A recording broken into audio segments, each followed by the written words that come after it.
Hi Christchurch community, thought I'd bring you another thought. This is going to be my second in what could very, very loosely be called my series of notes on wisdom from the waves, thinking about wisdom for life and discipleship and faith that we might get while swimming in the North Sea and surfing.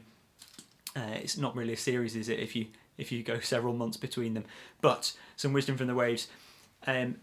I don't know about you, we've hit a bit of a wall in this last week in our house. I don't know if it's kind of the hope of the vaccine, the knowing that it's not going to be anytime soon that things get back to anything like normal, whether it's half-term week and knowing that normally this would have been a time when we'd get away for a bit and have some space, and just feeling quite stuck. But one of the things that's really been sustaining me has been the opportunity to go out and jump around in the North Sea a bit. I've been trying to get about once a week. It's been a real blessing. You might have noticed though that it's a little bit chilly, and as I've been going down, and it is cold even with all the gear on, but as I've been going down, it's been something that's really struck me is that that because I've got all the wetsuit gear, that is what enables me to go in, and it's been reminding me as I've been splashing around and occasionally get a wave to the face and realise just how cold this water is. I think the air temperature last week was around 0, with wind chill it was a bit less than that. The water temperature was probably 4 or 5 degrees. It was really exceptionally cold, but with all my wetsuit kit on, it wasn't a problem at all to be out there in the water for 2 hours. I could have stayed longer, but my arms were tired. And so it's reminded me of a bit at the end of Ephesians chapter 6, about the armour of God. Finally, be strong in the Lord and in his mighty power. Put on the full armour of God so that you can take your stand against the devil's schemes, against the powers, the authorities, the rulers. Put on the full armour of God so that when the day of evil comes, you may be able to stand your ground, and after you've done everything to stand.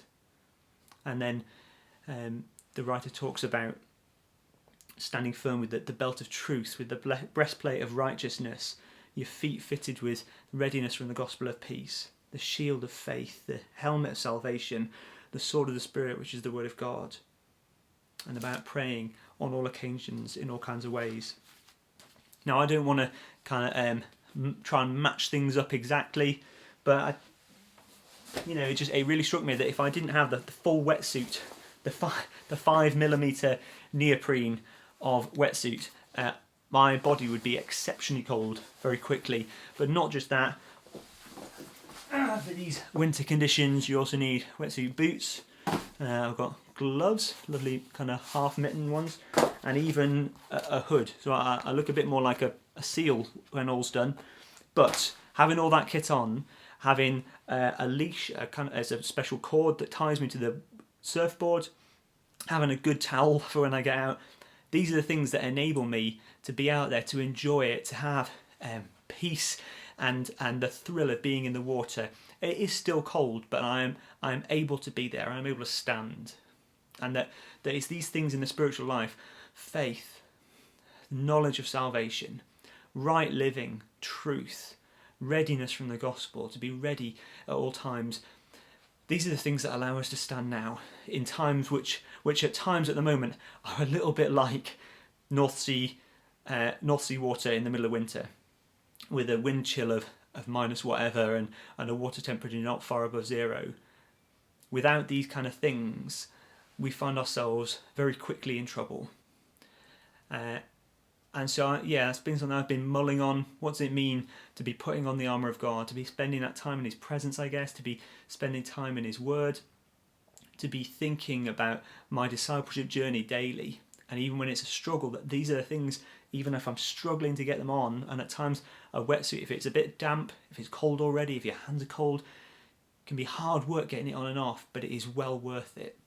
And the final thing that I want to leave you with is, if my sister-in-law catches me on this video, I'll be in trouble because she's a lifeguard and she regularly tells me off for going in the water on my own. I am careful when I'm going in on my own. I make sure it's not too rough. I make sure that I'm well within my own ability. But she would say you always need to be with other people.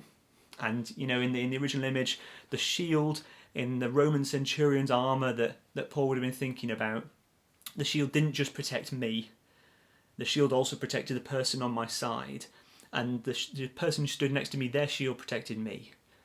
And it's a great reminder, I think, that whether it's swimming in the North Sea, or whether it's standing as part of a Roman army, or whether it's you and I as we walk the life of faith together through good times and through troubling times, having the person that we're stood with, the people that we're stood with, sharing that faith together, sharing the struggles, being there for one another.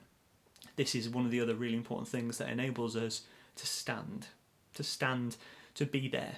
Doesn't mean you won't get a flush of cold water down your neck every now and then. Doesn't mean you're not going to get tumbled under and pushed around and come up with having swallowed a good bit of good, whole, healthy North Sea water. But it does mean that you'll be able to stand, and that actually you can find life and joy in the waves. And so there's some more wisdom from the waves.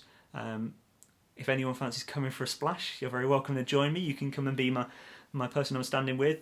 And I'm even happy to push you onto a wave or two if you fancy a go at surfing. Let me know. Right, God bless you. I'll see you again.